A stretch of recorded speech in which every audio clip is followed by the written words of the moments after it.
Olá! Você sabia que o abuso sexual de crianças e adolescentes, na maioria das vezes, acontece dentro de casa e os agressores são pessoas do convívio muito próximo, geralmente familiares? Segundo o boletim divulgado pelo Ministério da Saúde de 2018, o Brasil teve aumento de 83% nas notificações gerais de violências sexuais. Está no ar mais um programa Nossa Entidade e hoje nós vamos conhecer o trabalho do Núcleo Espiral, que assumiu como missão executar ações socioexecutivas para assistência e prevenção da violência contra crianças e adolescentes. Para falar sobre este assunto, eu recebo no estúdio Sueli Rodrigues Martins de Figueiredo, que é gestora do projeto Vida Quadrangular, Neuza Maria Lopes Sauaia, presidente do Núcleo Espiral, e Ingrid Abrão, que é coordenadora do projeto Apoiar. Meninas, obrigada pela participação de vocês. Sejam muito bem-vindas aqui à TV Alesp. Bom, para começar o programa, eu gostaria de conhecer vocês um pouquinho mais. Vou começar pela Neuza. Neuza, pode se apresentar e contar um pouquinho do trabalho que você desenvolve dentro do Núcleo Espiral. Muito obrigada por nos receber aqui. E eu sou presidente do Núcleo Espiral, que é uma entidade sem fins lucrativos e que, na realidade, tem um outro nome complementar, né? Que é assistência, prevenção e pesquisa da violência sobre crianças e adolescentes, contra crianças e adolescentes. E lá nós temos vários projetos, vários programas que no decorrer nós vamos conversando um pouquinho e prestamos serviços para entidades, né? Nós não temos dentro do núcleo um trabalho interno, mas a gente tem um trabalho de prestar serviços aos CCAs, aos SAICAs, às MSE, enfim, fazendo esse trabalho de assistência e prevenção. Neuza, bem-vinda. Muito obrigada. Ingrid. Tudo bom? Tudo bem? Obrigada pela oportunidade. Bem-vinda. Eu sou coordenadora do programa Apoiar, que atua diretamente com os cuidadores destas crianças, nas próprias instituições. Então, a gente faz trabalhos, tanto workshops, né, para a capacitação desses profissionais, para eles atenderem melhor essas crianças que estão nas instituições. E também a gente trabalha diretamente com os familiares das crianças, com oficinas manuais para a gente tratar de temas relacionados à violência. Certo. Sueli, bem-vinda. Obrigada pelo convite. Eu sou, no caso, a parceira, né, do Núcleo Espiral, com muita alegria. É muito bom ser parceira de vocês. Obrigada. Eu sou uma organização social conveniada à Prefeitura de São Paulo, através da Secretaria Municipal de Assistência e Desenvolvimento Social, SMADES, e nós atendemos crianças em situação de alta vulnerabilidade social. Nós atendemos um número significativo de crianças que já sofreram, né, a violência sexual, já passaram por essa violência e outras que estão num risco iminente de serem vítimas de violência sexual. Então, a gente atua tanto na prevenção quanto no cuidado específico com a criança que já, infelizmente, passou por esse trauma. Dentro da assistência social, a gente tem um atendimento onde não há a presença do psicólogo, do atendimento específico. Nós buscamos esse atendimento com parcerias na área da saúde, que infelizmente, por conta da demanda, nem sempre a gente consegue esse atendimento na área da saúde. Por isso, a gente busca, na parceria, né, com o Núcleo Espiral, a efetivação do direito da criança realmente ser atendida devidamente, né, tendo em vista o trauma pelo qual ela passou. Certo. Queria conhecer um pouquinho mais da história, né, do Núcleo Espiral. Como que surgiu a ideia de fazer esse trabalho tão importante com crianças e adolescentes? Quando que surgiu essa ideia? Conta pra gente, Neuza. Então, eu sou psicóloga de formação, né? E eu fui professora do Instituto Sede Sapiense durante 25 anos. Lá no Instituto, a gente teve a oportunidade de fazer um projeto piloto, que nem tinha esse nome de Núcleo Espiral ou semelhante a isso, com ex-alunos e alunos que frequentavam o nosso curso. E a população eram crianças vítimas de violência que chegavam ao CNRVV, lá dentro do Instituto Sede Sapiense. Aí eu fui fazer o meu mestrado na PUC, entrei em 2000, E usei esta metodologia, esse método espiral, para fazer um trabalho acadêmico, vamos dizer assim, né? Para tentar ver como esse método poderia ser realmente efetivo no trabalho com as crianças e com os adolescentes. Defendi em 2003 e 2004, a pessoa que tinha me ajudado a entrar numa organização que era em Santana na época, que foi a doutora Lia Junqueira, ela era presidente do Movimento em Defesa da Criança e do Adolescente na época. E ela disse: Neuza, não desista desse trabalho, né? Continue esse trabalho, porque é um trabalho muito importante. Então, eu criei o Projeto Espiral, vinculado ao MDCA na época, isso em 2004. Quando foi 2008, nós nos tornamos uma entidade com CNPJ, com características próprias, né, de associação sem fins lucrativos, nos desligamos do MDCA e aí o trabalho continuou com essas crianças, depois vieram os outros programas, mas a pedra fundamental, né, o início foi o trabalho direto com as crianças e com as adolescentes, com esse método que a gente chama de método espiral. Tá. Neuza, me conta uma coisa, por que esse nome, né? Núcleo Espiral? Existe uma simbologia, um significado por trás desse nome? Conta pra gente. Existe, né? Existem algumas teorias que dizem que quando você passa por um trauma, você entra numa espiral do trauma. Então, muitas pessoas, acho que até vão entender isso, quando você está vivendo um trauma, é como se você entrasse num ralo que te suga, né? E você vai se perder dentro daquele trauma.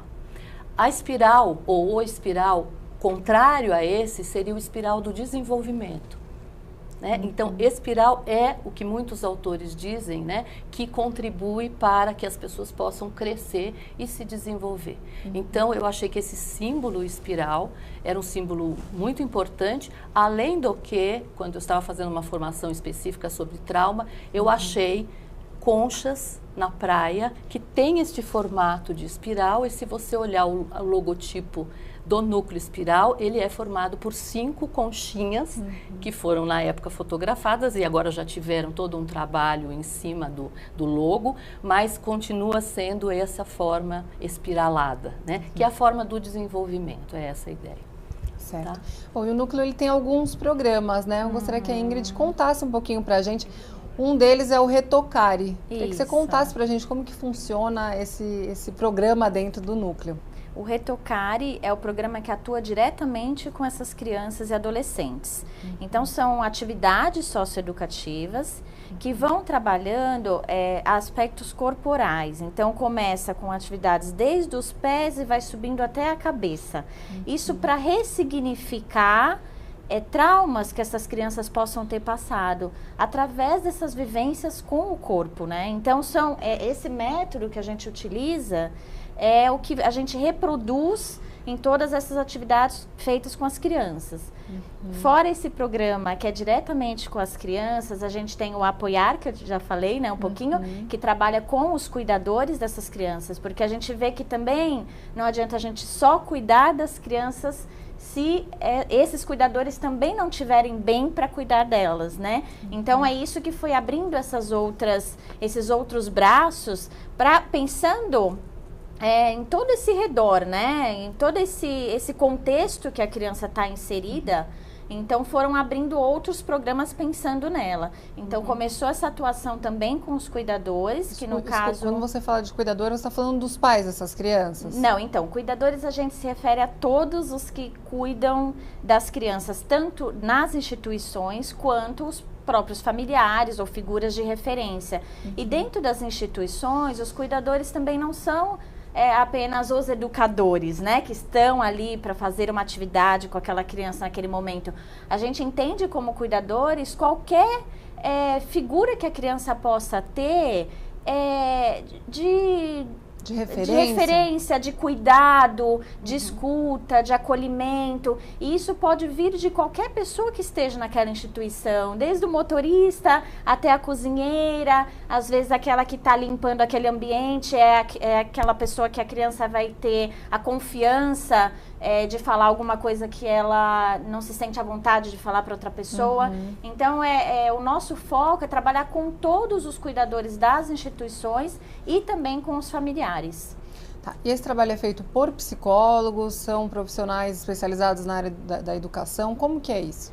No caso do apoiar, sim, são psicólogos, porque é isso, a gente capacita, né, esses profissionais para eles conseguirem entender certas coisas que são importantes relacionadas ao desenvolvimento da criança, relacionado à violência, a trauma. Então, são aspectos que a gente precisa capacitar mesmo, instrumentalizar eles para o dia a dia, né? Para o que eles fazem ali no dia a dia com as crianças. Então, nesse caso do apoiar, normalmente sim são psicólogos. Tá. Agora, o Retocare não, a gente acaba, na maioria são psicólogos, mas também tem outras áreas da saúde que os profissionais atendem, né? Certo. Que são, em grande parte, voluntários.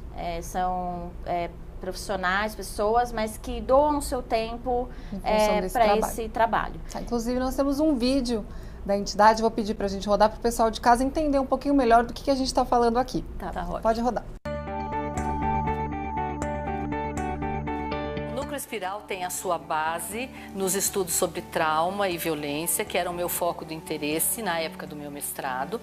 E nessa época eu criei um método, que fez parte da minha dissertação, que chama Método Espiral, baseado em 5 pilares, que perpassam todos os programas do Núcleo Espiral. Então, com o trabalho com as crianças, que é feito pelo Retocare.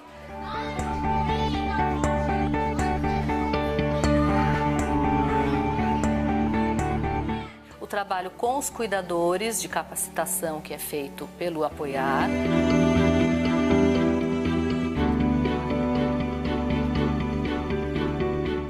O trabalho do APROVE, que é feito nas escolas, adaptado para as escolas, para alunos e professores. E o trabalho de pesquisa, nós temos também um trabalho que é o PROEV, que faz todo o monitoramento e avaliação do núcleo e todos os trabalhos que são realizados no núcleo. Esses 5 pilares são compostos do trabalho corporal, da visão corporal, do trabalho em grupo, do trabalho vivencial, do trabalho simbólico. Então, sempre nós estamos pensando o que aquilo significa dentro do trabalho, e o trabalho com a resiliência, a promoção da resiliência. E esse talvez seja o pilar mais importante, que é o foco de interesse, de fortalecimento tanto das crianças quanto dos adultos que trabalham com o núcleo. A parceria com o Espiral, acho que ela trouxe para esses adolescentes, para a família, acho que uma vertente que a gente às vezes não dá conta de perguntar, né? Trabalhar os grilos que estão aí dentro dessas famílias, principalmente o trabalho que eles fizeram com a família, acho que foi importante para trazer um pouco sobre a violência, de como lidar com essa violência. Então acho que a parceria com o Espiral, ela fortaleceu bastante. O elo que uma coisa que a gente gostaria de fazer, né? Faz pouco, mas ter outra pessoa de fora que consiga também trazer essa visão, né?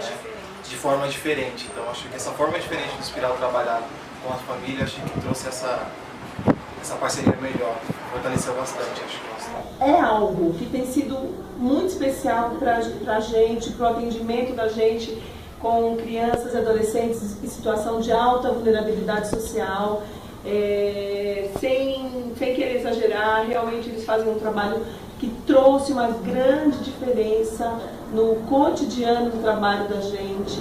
Eles trouxeram e trazem sempre intervenções que nos ajudam de forma objetiva.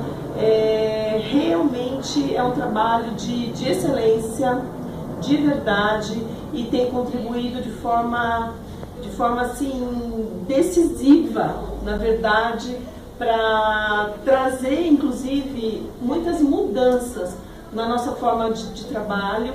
Várias mudanças aconteceram em função de intervenções, através de workshop, de supervisão, de conversa, de trabalho com as crianças.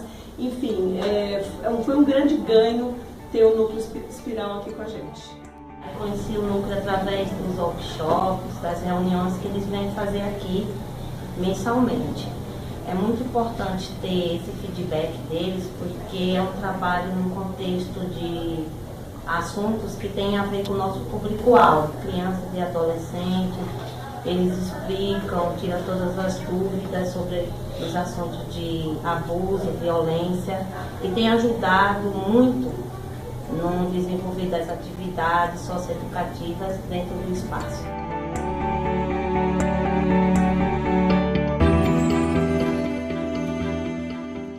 Muito legal e muito interessante para a minha vida, que eu gostei muito e quero que isso nunca acabe. O encontro foi muito legal, eu gostei muito, eu gosto muito dos encontros porque tem muitas atividades legais. Paz e amor.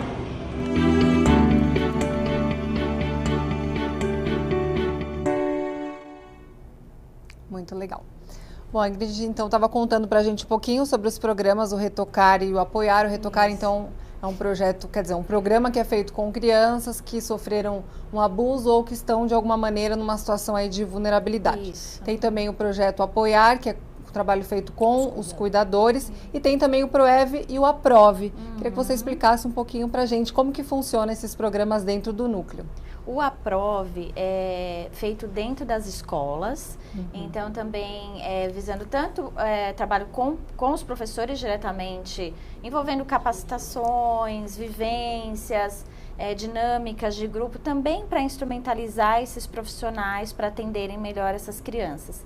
E atividades diretamente com um grupo de alunos. Então, o APROVE é dentro do contexto escolar.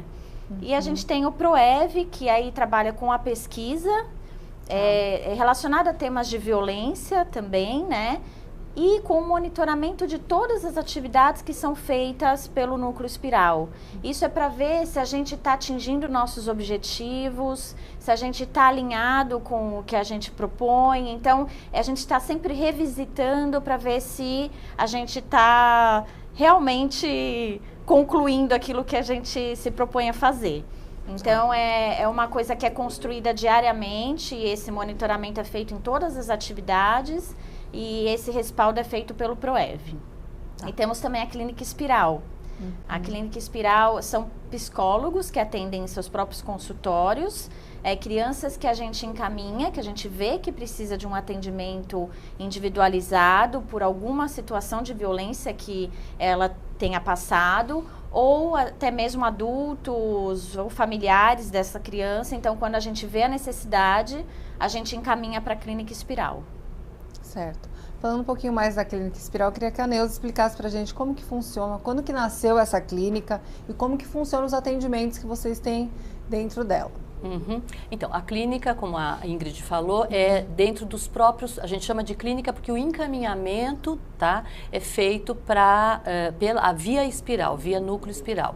Aí nós selecionamos, né, por local, por possibilidade de deslocamento, tudo para que profissional a gente vai encaminhar aquela criança. E a criança, então, é atendida no consultório deste profissional, se faz uma ficha socioeconômica para ver qual é a condição de algum tipo de colaboração, ou às vezes não existe. Então, o trabalho é totalmente voluntário, porque muitas crianças precisam de uma continuidade no trabalho.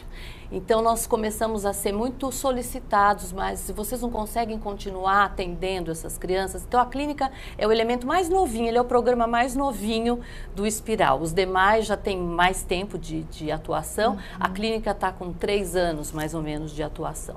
Né? E aí toda a supervisão e a metodologia e a capacitação desses profissionais, porque não basta ser só psicólogo para atender vítimas de violência, principalmente crianças e adolescentes. Você tem que ter um preparo e um manejo muito apropriado para esse tipo de população. Então, nós temos supervisões semanais de todos os profissionais que trabalham na clínica, que sou eu que dou, lá na nossa sede. Certo. Tá. Voltando um pouquinho mais para o PROEV, Ingrid, que você estava mencionando, então, que é o núcleo de pesquisa de vocês. Isso. Na verdade, essas pesquisas, elas direcionam o trabalho de vocês? Que tipo de pesquisa é feito? Como é feito na prática? Conta pra gente um pouquinho mais sobre isso. É feito, muitas vezes, levantamento de dados, né? A gente faz um mapeamento daquela região que a gente gostaria de trabalhar. No caso, a gente está com um projeto grande em andamento, que é o projeto Recriar, Então foi feita toda uma análise daquele território, que no caso é o Campo Limpo, que é onde a gente atua na maior parte. Então é feito todo um estudo da região, em termos de violência, socioeconômico, para a gente ver qual é o contexto que a gente vai estar inserido, a gente entender a população que a gente vai cuidar, a gente saber onde que a gente está entrando, porque tem que ter todo um cuidado, um preparo. Então, todo esse estudo é feito pelo PROEV. E também a gente trabalha com essas temáticas da violência. Então, a gente está sempre se apropriando mais desses assuntos. Os próprios profissionais colaboram com artigos, com pesquisas, e a gente posta no site do Núcleo para quem quiser também conhecer um pouquinho mais dessas temáticas. Muitas vezes a gente também divulga um pouco do nosso trabalho, como que é feita as atividades, os resultados que a gente está tendo com essas atividades. Então é isso, é tanto essa parte da pesquisa quanto esse monitoramento para ver se a gente está atingindo os nossos resultados. Porque posso complementar Claro. um pouquinho? No trabalho, por exemplo, com as crianças, elas passam por uma sessão, um encontro individual inicial, onde elas têm uma avaliação, aí a gente tem a intervenção de vários encontros em grupo e uma avaliação posterior. Então a gente compara como elas estavam antes e como elas estão após a intervenção socioeducativa que foi feita com elas. Então esta avaliação é muito importante para ir dando, né, um rumo para o nosso trabalho e a gente poder ver se realmente ele é efetivo com essas crianças. Pena que a gente, muitas vezes, no Brasil, a gente não consegue fazer um estudo longitudinal de acompanhamento mais longo, por anos, dessas crianças, porque muitas são adotadas, elas saem da nossa possibilidade, do nosso território de controle. Mas com esse projeto do Recriar, nós estamos tentando acompanhar crianças por 5 anos e ver como este trabalho vai tendo efeito nessas crianças durante esse tempo mais longo. Como que vocês avaliam esses resultados assim hoje, né? O que vocês podem dar de feedback? Realmente esse trabalho tem dado um resultado legal? Quer dizer, isso que eu ia falar um pouquinho desse. São desenvolvidos questionários, né? Também tanto com as crianças que ela comentou como que é feito, né? Essa medição, o PROEV desenvolve os questionários, então é como se fosse um marco zero do nosso trabalho, que esse projeto já está indo para o 5º ano. Então, a gente tem um marco zero do nosso trabalho para entender como que foi a percepção da violência dessa população naquela época, né, no início do trabalho. E essa medição é feita anualmente, para a gente ver essa progressão. Então, são questionários que a própria população ali responde, que é feito individualmente, com todos, né, familiares, pessoas que estão nas instituições. E também a gente faz questionários com os cuidadores também, para a gente entender qual é o comportamento dele, o que ele pensa sobre esses temas, como que ele age em determinadas situações. Então, essas medições a gente vai fazendo ao longo do processo, justamente para a gente poder não supor, né? Porque a gente não pode ficar chutando, né? Eu acho que a gente tem que... É um trabalho com vidas, né? Sim, E temos que pegar os resultados realmente quantitativos, né? Muitas até das coisas dos nossos trabalhos é uma observação qualitativa, mas que a gente transforma em resultados quantitativos para a gente poder mensurar mesmo, né? E ver se estamos indo na direção certa, se a gente tem que adaptar alguma coisa, se a nossa linguagem está sendo apropriada, se a nossa forma de fazer as atividades, enfim, são sempre revisitados para ver se está sendo contemplado aquilo que a gente se propôs, né? E no nosso caso, existe um acompanhamento também, porque eles recebem, né, as crianças que a gente tem com muita dificuldade de lidar, a gente discute os casos com eles e eles passam a atender essas crianças, né? E eles nos fazem devolutivas do andamento que é feito com a criança nessa perspectiva do trabalho do Núcleo Espiral, e nós temos constatado, né, que crianças que chegam com comportamentos extremamente agressivos, porque a criança vítima de violência, ela reproduz, né? A criança violenta, ela está mostrando alguma coisa. Muitas vezes a violência é um grito de socorro, né? Então, normalmente a gente encaminha para o espiral justamente essas crianças que estão gritando por socorro de uma maneira que muitas vezes a sociedade não entende, a escola não entende, a família não entende. E a gente vai tentar entender o contexto. Conversamos muito a respeito com o espiral sobre essas crianças. Os profissionais que atendem essas crianças no dia a dia também recebem a supervisão do espiral. Eu sou uma pessoa que recebo cuidado do espiral, né? Eu e toda a minha equipe de trabalho, né? São 15 pessoas que estão diariamente lidando com essas crianças.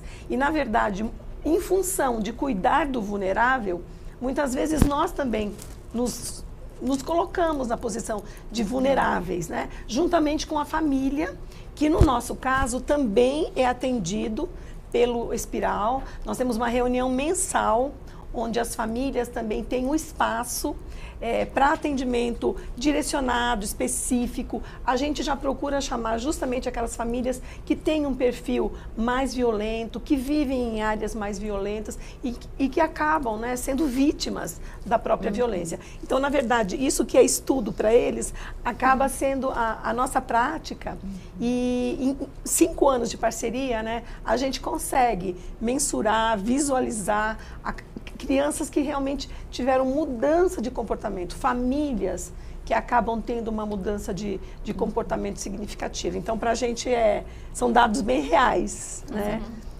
O programa Nossa Entidade vai para um rápido intervalo, não saia daí, a gente volta já já.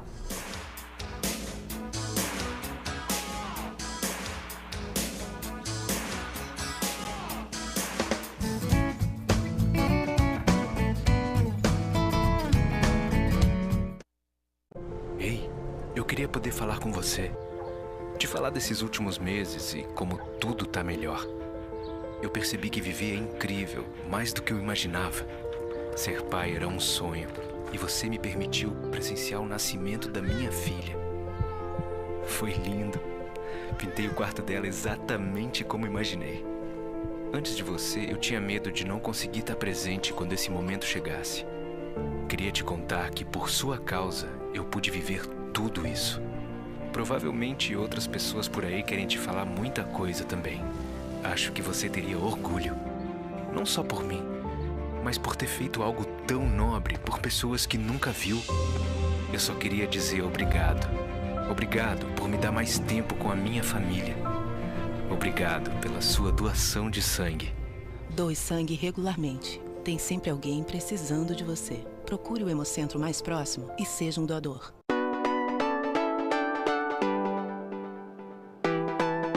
Hoje vamos visitar a estância turística de Piraju, a 320 quilômetros da capital paulista. Piraju é um município com 30 mil habitantes. O importante rio Paranapanema cruza o município de Piraju. O rio possui diversas quedas d'água que são belos cartões postais, além de ter suas partes mais calmas, onde é possível se banhar.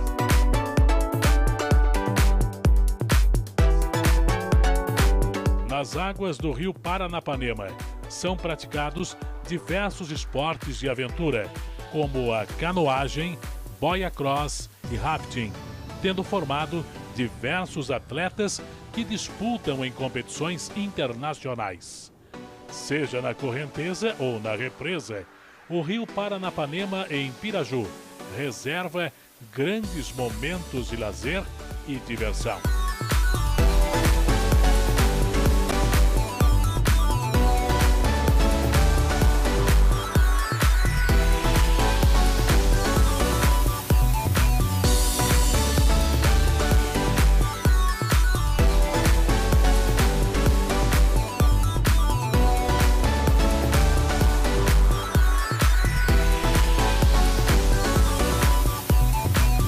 A Igreja Matriz de São Sebastião está localizada bem no centro de Piraju e está aberta para a visitação de fiéis e turistas.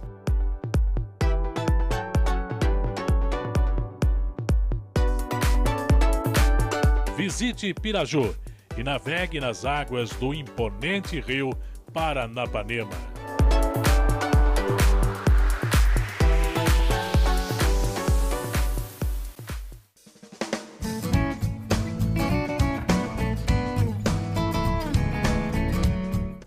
Estamos de volta com o programa Nossa Entidade e hoje eu recebo as representantes do Núcleo Espiral, que realiza um importante trabalho de assistência e prevenção da violência contra crianças e adolescentes. Bom, no primeiro bloco a gente estava falando um pouquinho sobre os programas que o Núcleo Espiral realiza. Já nesse segundo bloco eu gostaria de conversar um pouquinho sobre os pilares, né? Que são 5 pilares, como a gente estava conversando nos bastidores, que norteiam aí o trabalho de vocês com essas crianças e adolescentes. Gostaria que vocês me explicassem, então, que pilares são esses e o que consiste cada um. Acho que a Neuza pode começar. Tá, então, são 5 pilares. Então, o primeiro pilar e um dos mais importantes, todos são importantes, mas a gente trabalha em cima da resiliência, ou seja, de promover a resiliência. O que seria isso? Promover o empoderamento, o fortalecimento dessas crianças e desses adolescentes. Porque dentro do núcleo, e talvez dentro de toda a área da psicologia, a gente acredita que trauma a gente não apaga com uma borracha. Né? O que está vivido, todo mundo sabe. O que a gente faz é transformar essa situação numa oportunidade de transformação, numa oportunidade de crescimento.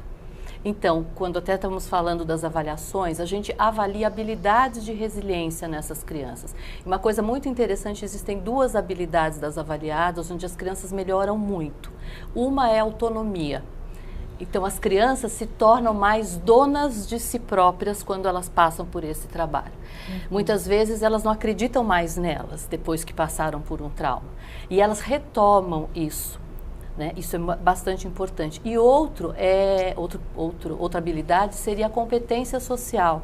Elas que muitas vezes se relacionam batendo, xingando, ou nem se relacionando, elas passam a ter uma melhor adaptação, né, ao meio social, e isso para elas é bastante importante. Então, resiliência é uma visão de plantar, inclusive com os tutores de resiliência, que para nós são os cuidadores, para nós eles são tutores de resiliência. Eles são muito importantes para empoderar essas crianças. O segundo pilar seria o pilar simbólico, ou de uma teoria que a gente tem, né, por baixo do trabalho, que é a teoria junguiana.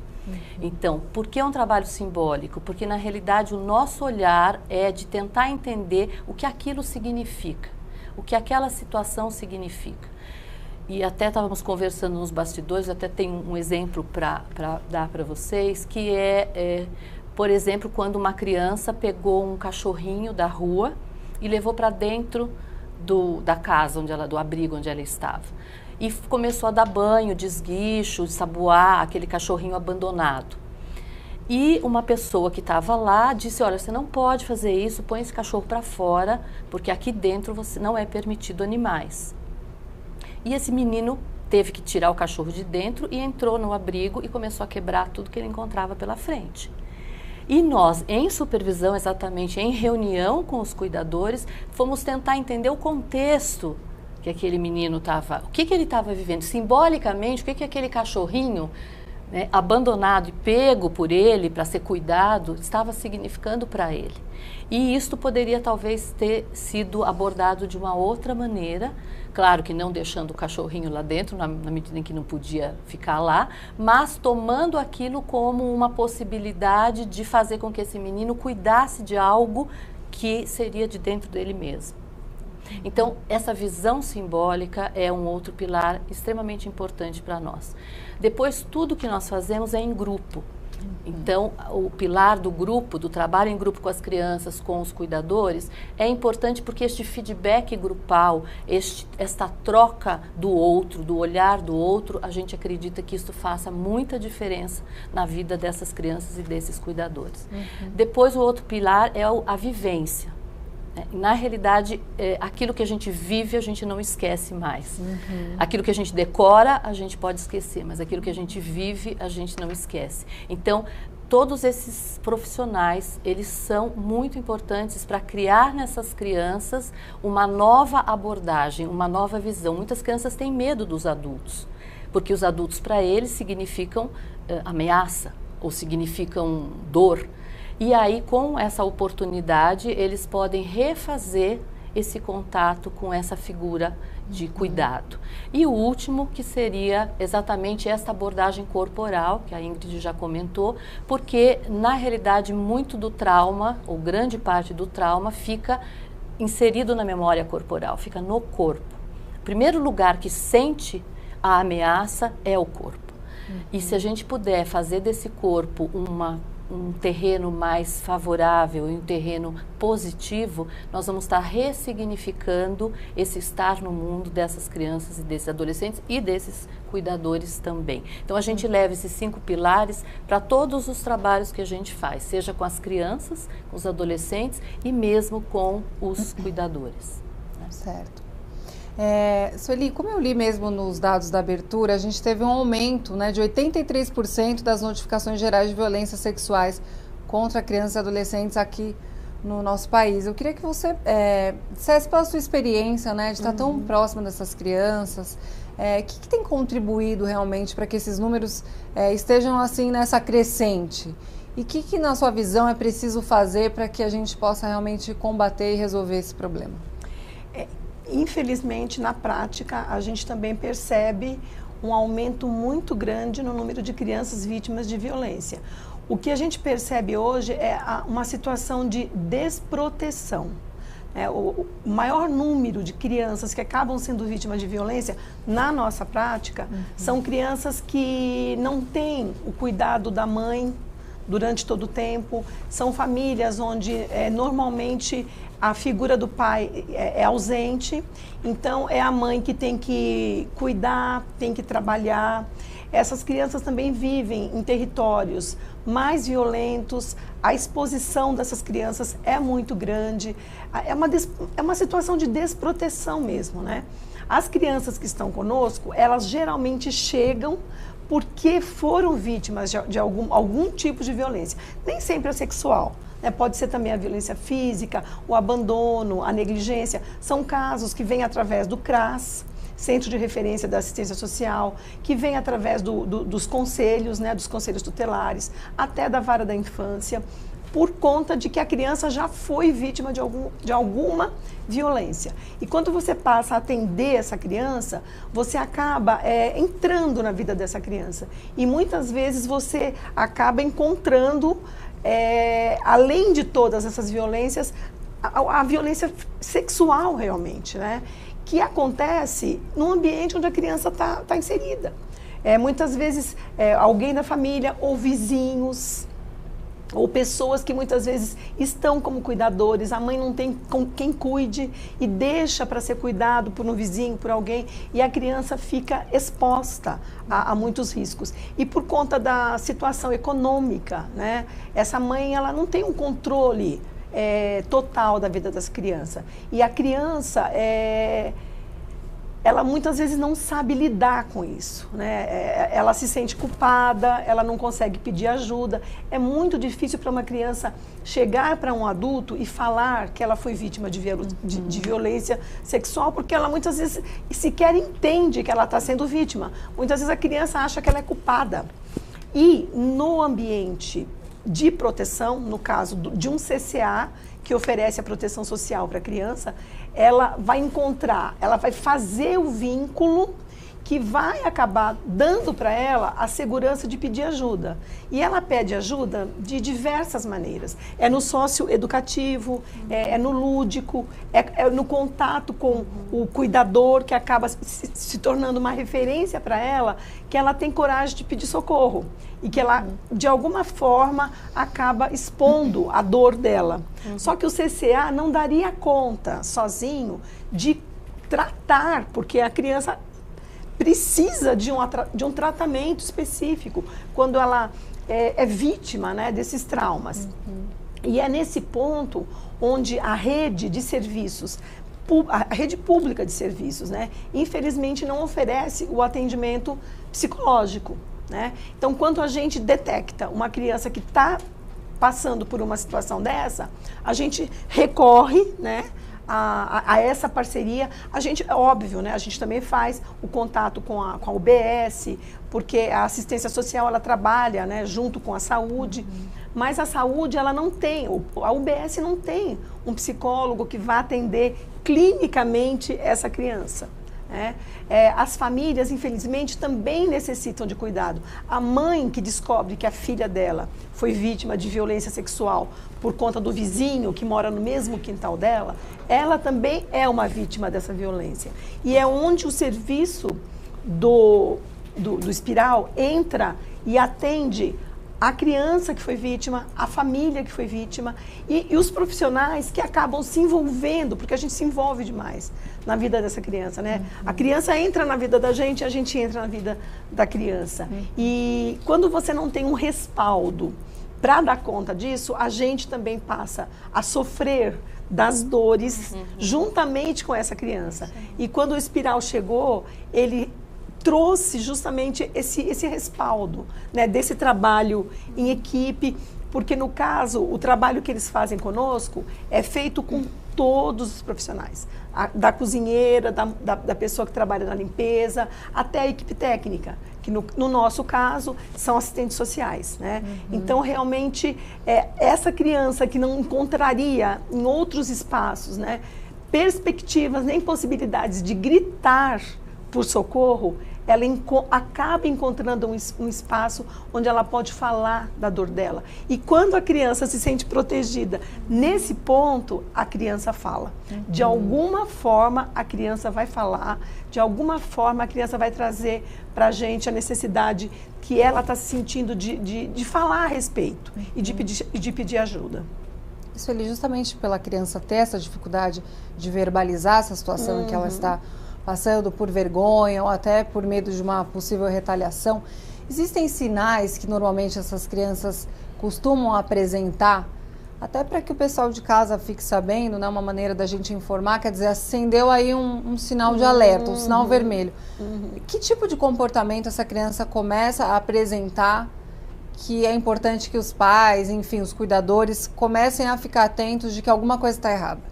Normalmente, essa criança, ela é mais agressiva com os colegas, em todos os sentidos. Vocês falaram do corpo, né? Como a coisa do corpo realmente fala de uma forma mais agressiva na vida dessas crianças. Elas, muitas vezes, tocam outras crianças de uma forma diferente. A criança, ela replica aquilo que ela tá. Ela replica. Nós já tivemos, assim, situações onde a violência sexual estava tão presente na vida da criança, a ponto da criança fingir um orgasmo, simular um orgasmo dentro de uma sala de aula. Ou você pede para a criança fazer um desenho e ela desenha órgãos sexuais. Eu acho que é tanta dor. E quando a criança percebe que, de alguma forma, tem alguém cuidando dela, ou ela se sente com autonomia, ou ela se sente protagonista, a ponto de poder gritar, tem alguém fazendo mal para mim, de alguma forma ela vai mostrar. No começo, geralmente, para chamar atenção, ela pode ser agressiva, mas na medida em que ela começa a ser cuidada, chega um ponto em que ela começa a expressar realmente. Expressar, e muitas vezes de forma bem clara. Algumas crianças chegam no educador e falam que querem conversar. E quando o educador para conversar, ela acaba revelando que tem alguém fazendo com ela coisas, elas falam, né, coisas feias, elas usam, né, alguns jargões, né, que não são assim próprios para a criança e que a gente percebe que ela está querendo falar alguma coisa. Mas se a criança não encontra um ambiente favorável, né, propício, onde ela se sinta acolhida, segura, dificilmente a criança vai falar. Mas com certeza ela vai ter um comportamento mais agressivo, inadequado, né, em termos sociais. Desculpa, Sueli, você pode ter também casos que são opostos. Eu acho que, basicamente, é prestar atenção qual é a mudança de comportamento que aquela criança está revelando. Porque você também vai ter crianças que se fecham. Sim. Você vai ter também crianças que daí ficam isoladas, que não querem que ninguém encoste, que não querem mais falar nada, que não querem mais conversar. Então, você também tem o oposto deste comportamento, que se ele for um comportamento não usual, também vale a pena se pesquisar para saber por que aquela criança começou a ficar tão encolhida, tão fechada. Esse isolamento social, né? Às essa vezes falta de interação. Aí é que está o olhar do cuidador para essas crianças, né? Por que que é importante, então, instrumentalizar, capacitar eles para detectarem esses sinais? Porque quem é que cuida é o adulto, né? Então, a gente não espera que venha da criança, a gente espera que venha do adulto esse cuidado. Porque a criança, ela tem os seus recursos, só que ela é uma criança, né? Então, o adulto tem que ter esse olhar, conhecendo essa criança, peraí, essa criança não está no normal. Né? O que aconteceu com essa criança? E é isso que a Sueli falou, do ambiente seguro.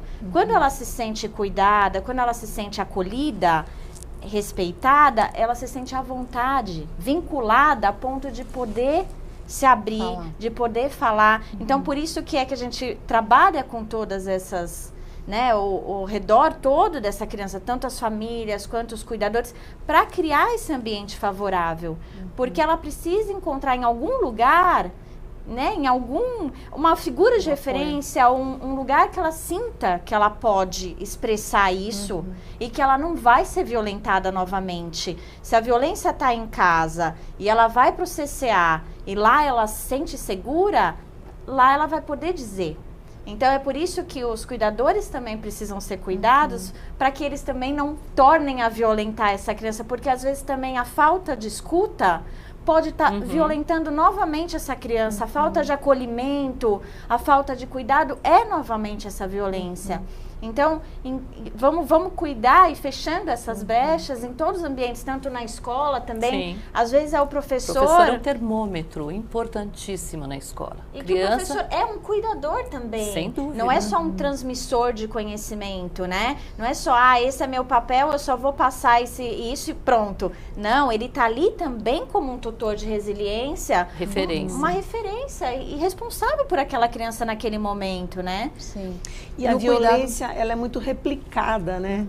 E muitas vezes quem provocou a violência foi vítima de violência e não foi tratado. A gente, na prática, se depara muitas vezes com situações que são muito chocantes, né? Eu já peguei casos onde a mãe praticou a violência sexual contra a filha. Mãe que pratica violência sexual contra o filho. Parece tão absurdo, porque a gente sempre acha que é o pai, o tio, a figura masculina. Mas, na verdade, não é só a figura masculina que é que pratica a violência sexual. Porque as meninas são muito vítimas de violência sexual. Caso de avó, eu já peguei caso de uma avó que praticava violência sexual com relação aos netos. Porque há tanto tempo as situações estão acontecendo sem tratamento. Então, hoje a gente tem assim, um alento, né? Uma esperança, porque as questões estão colocadas, o assunto é discutido e cria realmente uma possibilidade para as crianças vítimas de violência recorrerem, né, pedirem ajuda, buscarem uma intervenção e quebrar o ciclo, exatamente. É porque a violência acaba ficando naturalizada, né? Então, muitas vezes, e também a gente fala dessas grandes violências, mas tem as pequenas violências, né? Isso que a gente costuma tratar muito no núcleo, são também essas pequenas violências são cometidas no dia a dia e que passam a ser naturais, né? As pessoas acham que é normal gritar uma com a outra, desrespeitar uma outra. Então, esse ambiente de cuidado que a gente procura preservar e procura cultivar, vem desde o núcleo, nas nossas relações, porque é isso que a criança também vai ver lá. Né? Aquele facilitador que está fazendo aquela atividade, as crianças vão olhar para as relações, olhar para a fala, né? Como que é o tom de voz daquela pessoa que está ali conduzindo a atividade. Então, as relações são muito importantes para a criança ter um outro modelo, diferente, às vezes, daquilo que ela está acostumada, né? Às vezes é tudo no grito, é tudo, né, na violência. Então, quando ela vê que tem um repertório diferente, tem uma forma diferente, aquele mundo se abre para ela, né? Aquilo tudo se amplia. Então, por isso que a gente também trabalha muito com o foco nos recursos, nas possibilidades, e a gente não fica só em torno, apesar de trabalhar com a violência, o nosso foco não é ficar repisando sobre a violência, né? A gente sabe que esse contexto está presente e a gente leva em conta toda essa história, todo esse sofrimento e precisamos cuidar disso, mas é olhar para as possibilidades, né? Olhar para aquilo que a criança tem de potencial, potencializar todos esses recursos. Os eventos culturais, que eles têm eventos culturais semestrais que traz para a criança, né, o lúdico, a diversão, o lazer, e que aproxima a criança dos serviços em si, do CCA, e também das equipes de trabalho, né? Eles têm promovido os eventos culturais fantásticos, que têm sido verdadeiros eventos realmente, né, para a comunidade e para os serviços atendidos. E a gente fala da questão do método, né, como o método é diferenciado, por trabalhar com o simbólico, porque se a gente for diretamente trabalhar com o tema da violência, aquilo é muito assustador, né? A gente sentiu isso muito no trabalho com as famílias, porque as famílias, elas são tão sofridas, elas têm tanta história, tantas vivências, né, de violência, que é muito duro você já ir lá e tratar desses assuntos diretamente.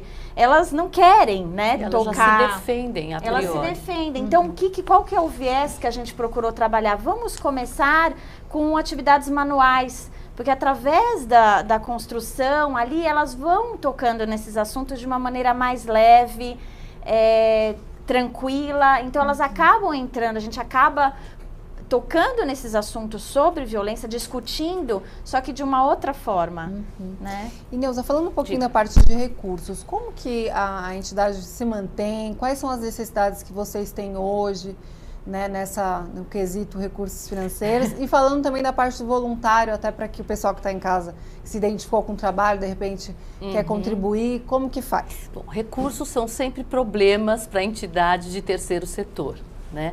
Porque a gente tem respondido a editais, a gente tem parcerias com algumas entidades, por isso tem verbas da prefeitura que são repassadas, mas na realidade a gente vive em cima de ou doações, editais, essa parceria grande agora com essa entidade que é estrangeira, que é o KNH.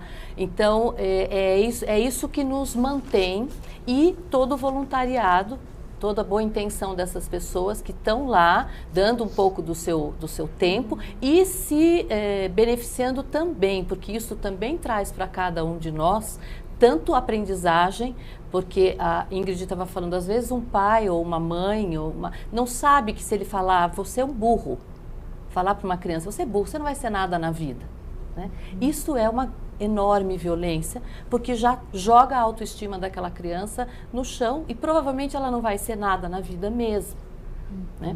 Então, assim, esse trabalho das pessoas, eu digo que os voluntários e o pessoal que trabalha no núcleo são as ferramentas mais importantes do que o papel, o lápis, a caneta.